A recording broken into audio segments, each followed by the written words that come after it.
Horror Coast to Coast is a movie review podcast featuring strong language, horror film spoilers, and discussions of violence, gore, and disturbing subject matter. Listener discretion is advised.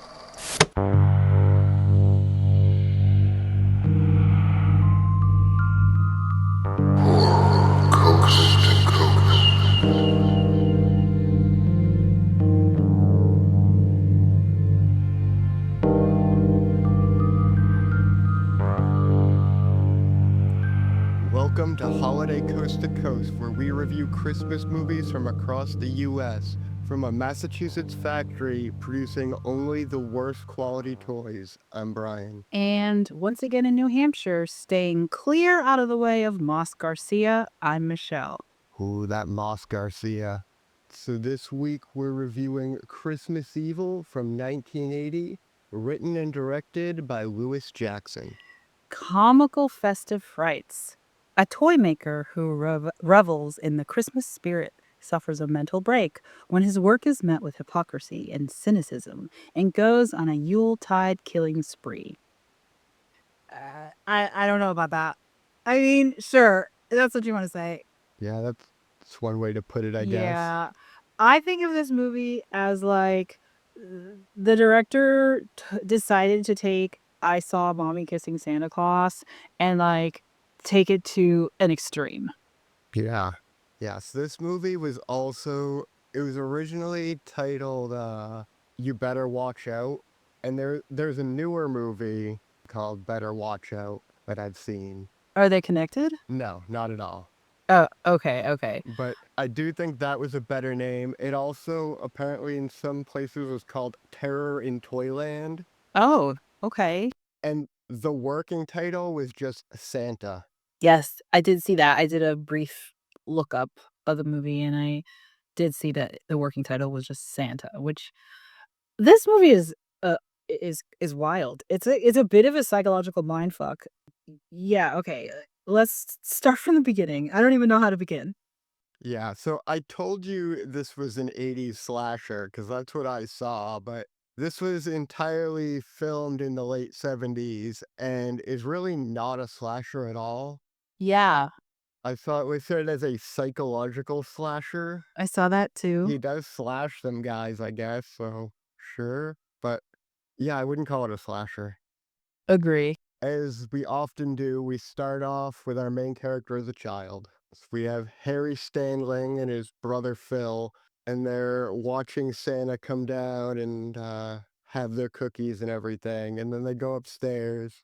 And once again, we have one brother telling the other that Santa isn't real, Right, just like we did in Supernatural. right.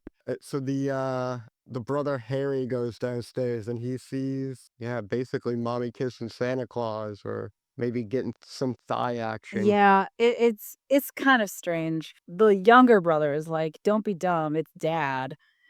And he's like, "That's not true." So he runs downstairs to kind of prove him wrong, I guess, and he sees the mom in this she's just standing up revealing her garter belt and Santa's, like, caressing her leg. It's seductive, but it's not, like, over the top sexual. In my mind, I found it disturbing because I think it adds this, like, sexualization of Santa, which I think is really gross, but I don't think on its own it's really all that shocking of a scene. But this kid is so traumatized by it that he runs upstairs and he shatters a snow globe on the ground and takes the piece one of the shards of glass and cuts his own hand with it. It, like, didn't really make any sense. Yeah. Yeah, it really didn't. And especially because, like, kids that age, they don't really know about self harm. And, like, it's not something that you just, like, do out of emotion. Like, Agree, I can't picture any kid doing this. agree. Yeah.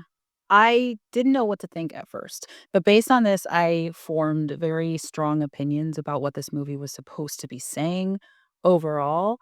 Um, and we can get to that because I think it's all rooted in this seminal moment, obviously. You see someone putting their hand on a thigh, it fucks you up good, apparently. Yeah, I'll just jump right to it. I feel like this is very much a sex is bad message.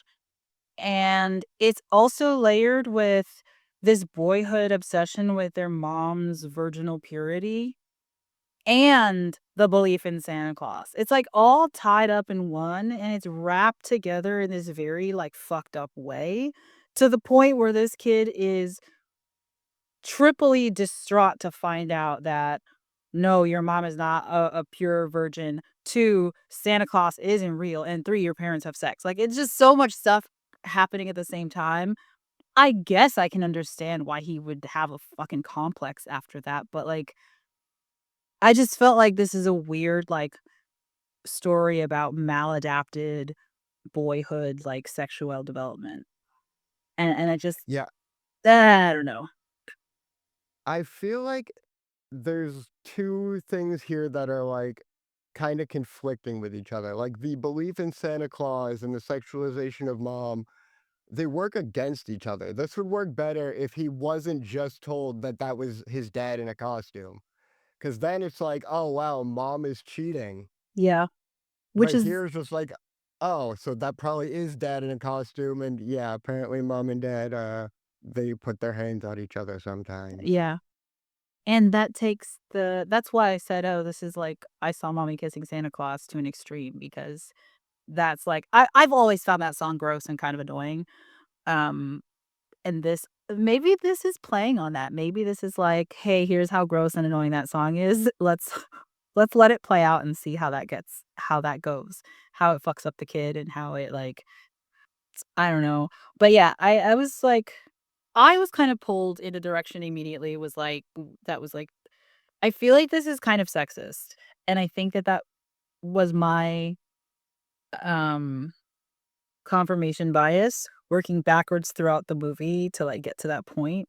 Because I started at that point and I was like, "Okay, now I'm gonna look for all the things that fit this that fit this argument," and they were a lot, honestly. But, okay, let's keep going. He grows up. Yeah, so he grows up. This hasn't ruined Christmas for him at all. He loves Christmas. He works at a really shitty toy factory called Jolly Dreams, and he thinks the toys are subpar. And he's basically telling his coworkers that they should care about Christmas and the quality of toys. And he's obsessed with Santa. He like when he shaves, he gives himself a full beard so he can pretend to be Santa in the mirror. Yeah. And it's obvious. He is fixated on Christmas and Santa as this moment in time when his worldview is shattered as a kid. But the root of it is an Oedipal complex. Like, I hate to just simplify it, but the root of this is an Oedipal complex. And it's just, to me, it just came across as like, "Ah, okay, fine. We have to watch this man have his whole, like, psyche unravel because of something that his mom did or some impression he had of how his mom was supposed to be, and she wasn't the person he thought he was because she's a sexual being, and so his whole worldview unravels, and he becomes this, like, frightening figure. It gave me very much the bad behavior of men, but male bad behavior is essentially rooted in something a woman did. And I don't know. Yeah. So we've seen like Oedipal serial killers in a lot of movies Yeah. throughout the years, like obviously Psycho. Yeah. But in this one, it's all kind of 30 years in the past. Like Yeah. their parents aren't in this movie at all in their adult lives. They don't Yeah. apparently they're like dead or something because they're nowhere. They Right. aren't coming around for the holidays. And that it's strange to build the movie on top of this first scene where he sees mommy and Santa and then never have him like interact with his mom or never have him talk about his mom or Yep. anything throughout the film. Yeah. And it's unclear whether he hates Santa for not being real or for being in this vision of, like, almost violating his mother. Or if he admires him, because it feels like he admires him and he wants to be him, which is why I Yeah, was he like clearly does. well, yeah, which Yeah. is why I was like, this feels like an Oedipal complex. Yeah, I could see that connection, but it almost feels like they realized that and didn't want that to be the story. because Yeah. of later when he's like, "No, this is all because you told me Santa wasn't real." Like, he Yeah, basically it flat ends out, up like, says, being "My motivation is what you said to me when you were 10." yeah, it ends up being the brother's fault, and the brother is perfectly adjusted. He has a wife, he has a kid, he's concerned about his brother's, like, growing isolation, and he's very frustrated by the fact that they don't have a functional relationship, which is so interesting. But then we get the added element of the creepy spying on the kids, which I thought, Yes. oh my god, this is outrageous. He's spying on the kids, and you can clearly see that there's some unresolved part of his own childhood that he's trying to recover through spying on these kids and documenting all of their behaviors. But then I also had a lot of problem with that, and I think this is more of a reflection of the time the movie was made, right? Because it's very reminiscent of the cultural messages that girls are good and have to be good, and boys are bad sometimes, and that's just how boys are, but, like, ugh, I don't know. Let's keep going. Yeah, so he's, like, obsessed with this little girl across the street named Susan. He thinks she's, like, a little angel. He weirdly has her photo He in his has a house. he has a picture of her, it's so weird. And then on the other side, there's Moss Garcia, this kid who also lives in that building, who's he sees looking at hustlers through the window. Yeah, which again, sex is bad. Yeah. Well, I mean, to be fair, that kid's like 10, so he shouldn't be looking at hustlers, Sure. but he writes this in his big book of bad children. He writes, Moss Garcia has impure thoughts and negative hygiene. Yeah, I don't know what that even means. I think I know what it means. Native hygiene, is it he's flogging the bishop? Yeah, and I think he's probably cleaning up in a gross way when he's done. Ew. Well, that's what I get when you talk about negative body hygiene in relation to what we just saw Yeah, is the okay. motivation for him writing this. So yeah. Alright. That's gross. But it's clear that his fixation with Susie is rooted in his obsession with innocence and purity, and, he only sees her in 1 or 2 scenes doing things he approves of. He doesn't actually know anything about this little girl. He doesn't know what her daily mannerisms and temperament is like. She could throw tantrums at home all day and he would have no idea, right? He's only looking at her as like she's cute and blonde, and she wears pink dresses, and she seems to have a doll that she likes. That's it. Yeah. I mean, the fact that she lives in the same building with and hangs around with Moss Garcia makes me think she's probably not as innocent Yeah. as he would like her to be. She probably knows some stuff hanging out with that kid. Oh, yeah. No, it's pretty insane. I mean, what I wrote is that the movie kind of harkens this ridiculous cultural belief and message that we've been feeding to ourselves for decades, which is, I know you said this, girls are good and pure, and boys are little shits by nature. But ultimately, when anything goes wrong, it's because it's women to blame. And we see this later on because even when we get a little bit more interaction with Moss, he doesn't have a sweet, soft spoken, patient mother. He has a mom who is this no nonsense, kind of abrasive woman who is just like, I'm not taking your shit, get in the fucking car, you know? And so it's kind of like even when boys are excessively bad, it's a reflection of their mothering. So I don't know. I thought this was such an interesting, maybe See, not that I kind interesting. I kind of read Moss's mom different. I was like totally with her. I'm like, you have to deal with this little shithead kid. Like, this is Agree. exact. Like, you should be maybe even a little harsher on him. I agree. I absolutely agree. I was with her, but I was just sort of thinking like the perspective of someone who's looking at his behavior and then seeing someone who is really going head to head with him, like, "I'm not listening to your complaints. Get in the car, we have things to do." I mean, whatever, I've been like that too. When kids are little shits too, you gotta push back, but it's a contrast to his own mother who, we got nothing from her. She didn't even I mean, did she even speak? Uh, I don't think so, no.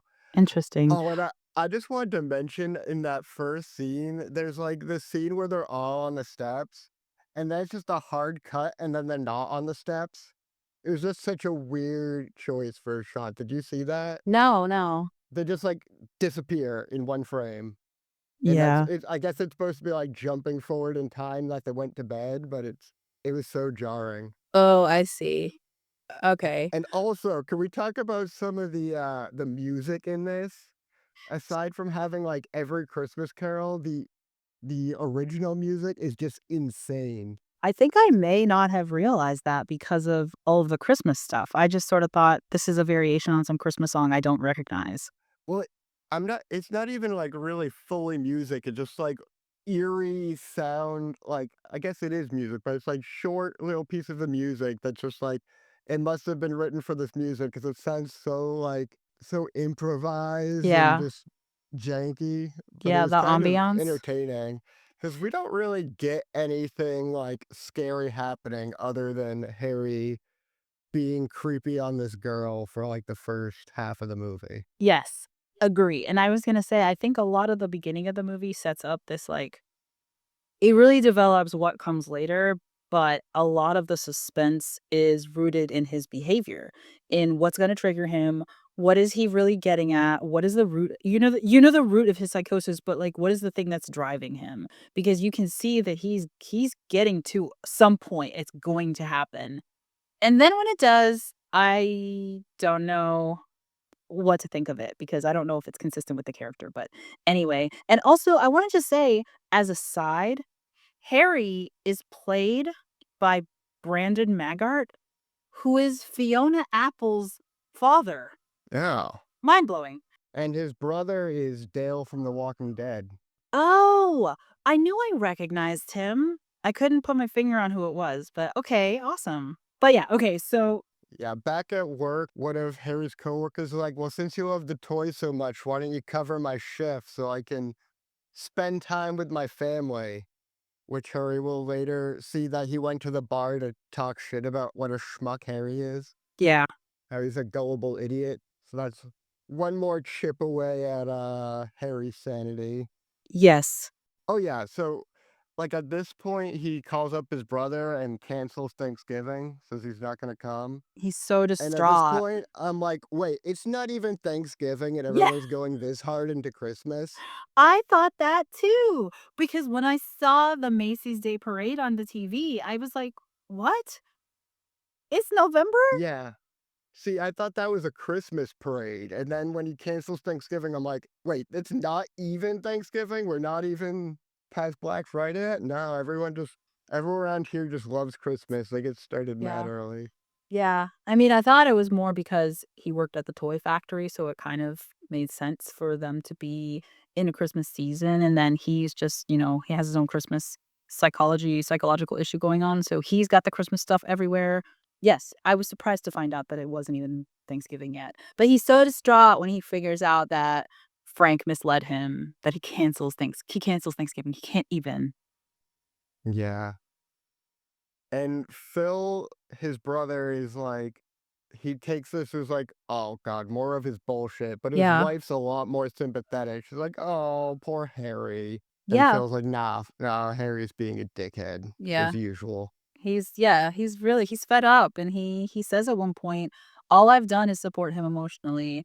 I wanted to have an older brother that I could talk to and spend time with and look up to, but I can't because I spend all of my time worrying about him." Which I thought was a really good that was a really good line to give to that character because otherwise he was just a dick. But giving him those lines to explain himself went a long way to understanding him. And also, by the end of the movie, I felt super sympathetic towards Phil. Yeah, they did a good job because I really got the feeling, even though we've never seen the like relationship between these two characters, that this is the end of Phil like finally being like, man, I've all these years, like the entire between the flashback and now, I just got the feeling that yeah, Phil this whole time was putting in 100% and he finally just fed up with it. Yeah. Which was like the movie did a good job with that because it would have been easy just to be like, oh well, Phil just hates him. Yeah, for sure. No, I was really, really impressed with that. Um, okay, so then I think what happens next is he goes to his own office Christmas party, right? Yeah. So apparently we flash forward like a month. Yeah. That's another thing that is like, wow, it wasn't even Thanksgiving yet, and now we're at a Christmas party. Yeah. I mean, once Thanksgiving hits, it's all fair game, right? So he's pretty much unhinged at this point, right? I He's going think on to one of his coworkers about this tune. He's like, I finally figured out the tune. And his coworker's like, what the fuck are you talking about, dude? I didn't even know what that was. I I didn't think that's the understand. point, though, because everyone's like, what are you talking about? What is this tune? It's like, Yeah, we get no insight into that though.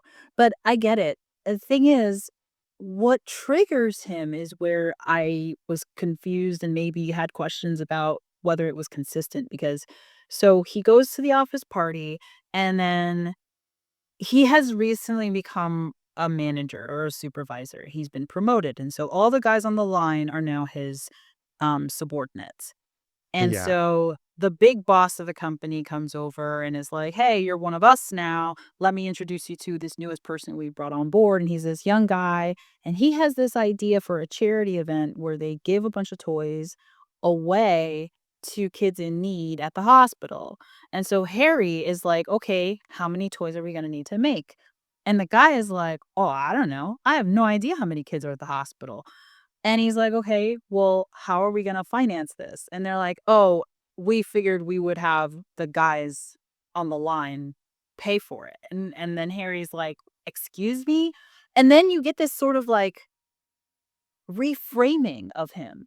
Now he's a critic of the company and a critic of like this idea that people don't have honest intentions, that he's just trying to give the impression that the company is generous and give the impression that they care about the kids, but at the end of the day, they don't really give a shit. They just care about their image. And and you see him reacting to that, and he becomes this person who like refuses to toe the line. And that is what didn't mesh for me because I felt like a lot of his psychosis was rooted in this personal narrative of what happened to him, but then it turns into people are jerks and I'm gonna be the one to set them straight. And I thought that wasn't really where the movie was heading, so I was kinda confused by that. well, it was established earlier when they're in the factory. He's talking about like these toys are no good. Like we should make good toys. And I think a big part of his motivation is that he wants the good kids to have the best Christmas because his Christmases were ruined forevermore by seeing Santa feel up mom's thigh. Yeah. So I think that is a big part of his motivation. It's like, oh, you're gonna screw over these sick children. Oh, you're gonna make the crappiest toys possible so you can squeeze out an extra dime. Like, that's bullshit. Fuck that. I get it. I mean, I guess it is in line with the fact that he sees himself as having been a good kid. I was a good kid who was wronged, and therefore I wanna make sure other kids aren't wronged. And these people are doing things that are gonna harm good kids. I get it. If that's really where it was going, I understand it. Um, and you're right, he does mention earlier making good toys. I sort of thought that was just part of his Santa fixation. But maybe it is Well, really yeah, but those rooted are in tied together. yeah, His Santa fixation and making sure kids have a better Christmas than he did. yeah. Really making sure that the good kids get the things that they deserve. Yeah, and then I think this is where the horror starts.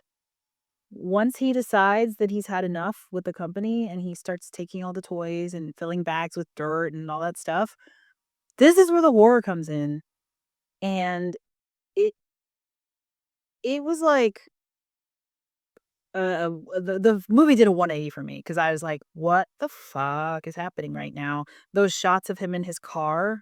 Yeah, so he paints up his windowless white van to have a sleigh on it to look like the creepiest predator vehicle ever. He should add free candy as well. Yeah.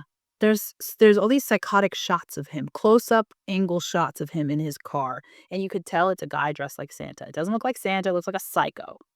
And the shots at this part, along with the music, which I did notice in these scenes, gets really, really scary. And there is this sound, this cracking noise that keeps happening in these shots. And he keeps on doing this motion.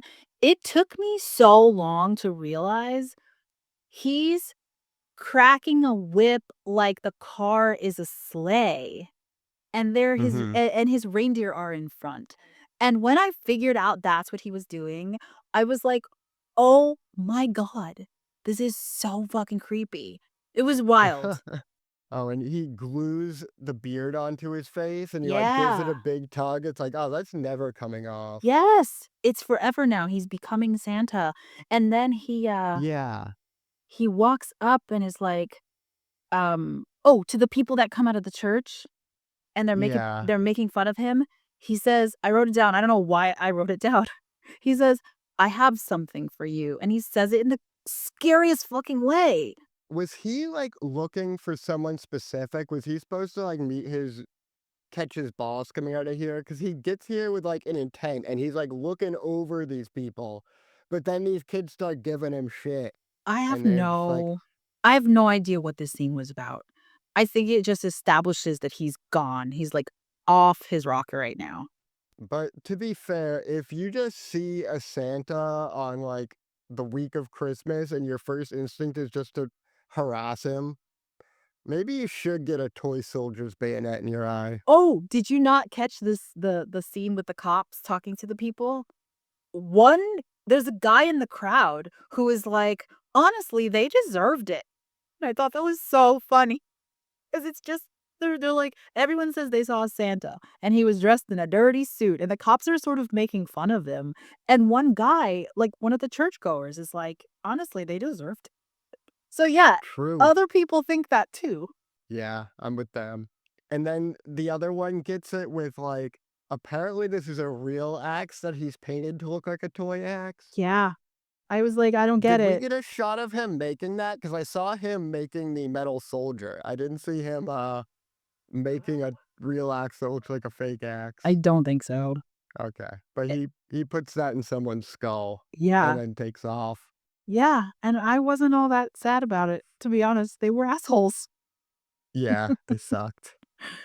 Yeah, and then I guess he goes to the hospital. It took me a minute to realize it was the hospital, where they were originally going to donate the toys, and he's now Yeah. got all those toys in his bag. But when he gets to the hospital, the tension when he arrives at that party, and they are like, "It's Santa," and his you can see his brain just like, "What do I do? I'm not really Santa." But then they accept him as Santa, and he's like, "No, I am Santa." It's like it's a weird moment where it all coalesces for him. Yeah. So they're skeptical because it's like 2 in the morning or something. But then they see all the presents and they're like, "Fuck yeah!" And everyone's just like, you get this moment where it's like, "Yeah!" It's like this heartwarming Santa save the day moment in the middle Yeah. of this fucked up movie, and it's so funny. It's like they have no fucking idea what's happening. Oh, yeah, and they're like, "Get him a drink, let's have a dance," and it's almost endearing in a very disturbing way because he has his moment where they're dancing with him, they're singing, he's accepted for who he is, he's getting that thing that he has been looking for all these years. He gets it in this scene. It's so weird. Yeah. And he gives them all the speech about being good little boys and girls, and everyone's on board. And then he takes it too far. It's like, but don't be bad, or I'll bring I'll you leave something you horrible. something terrible. Yeah. Yeah, something horrible. It's like, Jesus, calm Yeah, down, Santa. and then he But laughs. apparently, but apparently, all he means is dirt, because that's what Moss Garcia gets. He puts dirt on his face and then like makes his face and hand imprint on Moss's face, I Yeah, mean Moss's house. yeah, It's like that's the terrible thing that you said so ominously. yeah, seriously. And then Moss like senses that he's in the bushes, like sees something moving around and goes off to investigate. And he tells mom it was a monster, and she's absolutely sick of his bullshit. This Yeah, is not the no, first time that Moss has cried wolf. yeah, seriously. Yeah, he's like, "I'll bring you something horrible," and then it turns out it's just dirt. Yeah, so he has, like, this moment where everything is okay, and then again, he goes off, and the next house that he stops at is Frank's. Yeah. So he goes and is looming over Frank's bed, and Frank wakes up. And what does he kill him with? A Is pillow. it this? Oh, no, he gets his throat slashed with like the tree star or something. Oh, I I think thought he he starts. I think he starts with the pillow, but Frank like wakes up, and then he ends up like slashing his throat with something out of his sack. Oh, yeah, he came equipped. And then he flees, right? And it Yes. seemed like, was Frank's wife awake when Frank got his throat slashed? Um, Because it seemed like she was, but then Harry leaves and then she screams as he's exiting the door like she only just discovered Frank was dead. yeah, and the kids are there and they see him. Yeah, and they're like laughing. Yeah. They didn't know anything happened. So there's this weird thing where all the kids like laugh at Santa, and it doesn't feel like they're just like laughing with joy. It feels like they're laughing at Santa. Like in the first scene and in this one, it's like they're ridiculing Santa. I don't know if that Yeah. was just bad children directing. Or, like, laughing at him like he's a clown. Yeah, exactly. Yeah, Yeah. I definitely got that. Yeah, and then it cuts back to the cops who continue to kind of joke around and sing Christmas songs and, I don't know, they're basically, like, not really taking it seriously. But they do put out an ATV, Yeah. so everyone knows to be on the lookout for a bloody Santa. He goes to some neighborhood and he's, like, giving presents to these random kids, Yeah. and the kids are like, "Yay, Santa," but then the parents show up and they're like the dad pulls a switchblade and the mom is like, "What are you doing?" Tackles the Oh, dad. yeah. The switchblade goes flying into the snow. The little girl picks it up and she's like, "You're not gonna hurt Santa," and the kids fucking protect him. It's wild. Yeah. It That is was pretty wild. amazing. I was like, "This is great," and he does it like, none of the kids get harmed, um, but he runs away and the old lady staffs him in the face with her brooch. Um, And this whole time, Harry's getting, like, paler and he looks older. yes. Is there supposed to be something happening? Like, is this the Santa Claus situation or something? Oh, is he really transforming into an old man? I don't know. I mean, he clearly is, right? Like, we see it. By the time he Yeah, shows up at his brother's doorstep, he's like a pale old man. yeah, and before he shows up, though, one thing I noticed is that he calls Phil beforehand. And he talks to him as Harry. And Phil has a conversation with him, a whole conversation with him. And Phil is at the end of his rope. And he's just like, I haven't seen you in so long. What's going on? I think he kind of suspects that he might be behind what's going on in the town. Um, but you can see that Phil is distraught. I mean, I wrote down, oh my God, poor Phil at this point. Um, but it's inconsistent because he talks to his brother as Harry, even though he's in this fugue state of being Santa, you know? Yeah. Yeah. So after that, he shows up at Phil's door and Phil catches on pretty much immediately.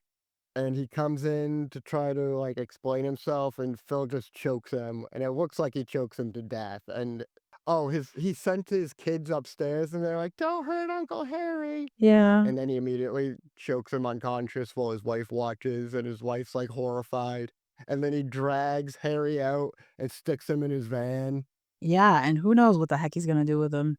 Yeah, I don't like what's the plan here? Like, did he think he was dead, first of all? And second of all, what is the point of putting him in the van? I Like, have no idea, but Harry wakes up, makes a fist, and clocks him cold. yeah, yeah, right through the van window. And then he takes off, and Phil's like chasing after him down a hill, like falling all over the place. Yeah, And then Harry takes his van off a sick jump and flies to the moon. yeah. Yeah, I assume he drove off a cliff? And I drove to the moon. Okay. That's what. No, he definitely Yeah, died. he definitely died. But I love this effect of his van like disappearing into the moon in this Yeah. beautiful 1980s special effect. Yeah. So I really need to know what the obsession is with casting and recasting Harry as still a good guy, still a good guy, still a good guy, because I feel like that kept happening. Like, he's still good at heart. He's still good at heart, even though he's doing things that are harming people. Yeah, that's a good question. To the point where he gets this ending that is kind of fulfilling his fantasy and feeding into his psychosis. Why does he deserve that? I don't know. Maybe it's because he's somebody who Because he only killed people who were giant dicks. I guess so.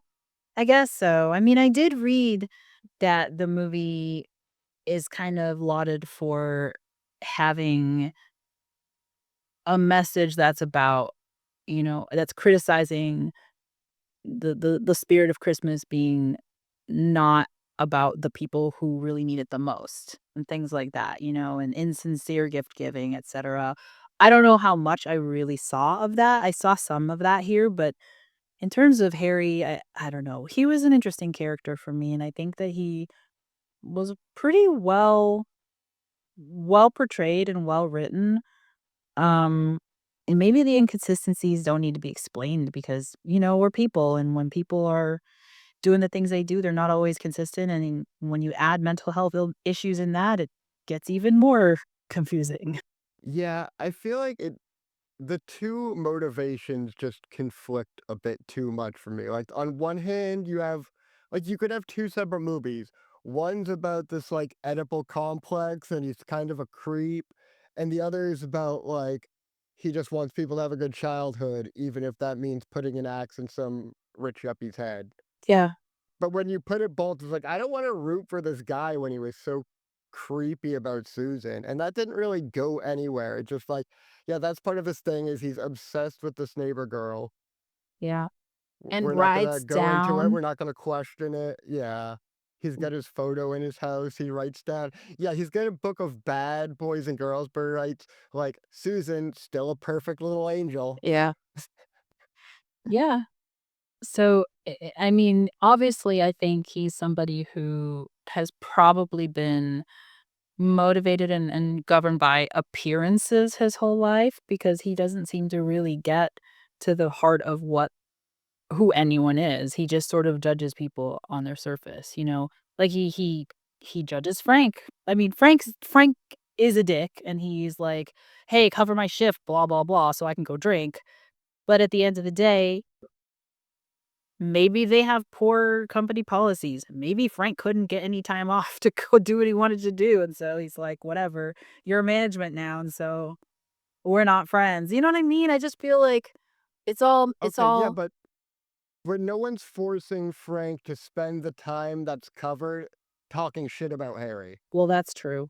Like that It's just true. makes you a piece of shit. Like if you got a break, you get to do whatever you want, and you're gonna spend that time talking shit about the guy covering for you. It's true. Like But that's low. so then that was my other I think my other question was, is that real? Does that really happen? Because that's something that Harry discovers when he's spying. So is it a figment of his own making that he imagines not only is he at the bar when he told me he would be with his family, that he must be talking shit about me. I must look like a schmuck to them. Like it must be kind of, is there an element of this that is him imagining this is how the situation is? And really, Frank is just there with his friends, just shooting the shit about any old thing. Yeah, it's a real American Psycho situation where Yeah. we have the least reliable narrator we could possibly have. So it's like, did any of this happen? I don't know. Yeah. Yeah. No, it's true.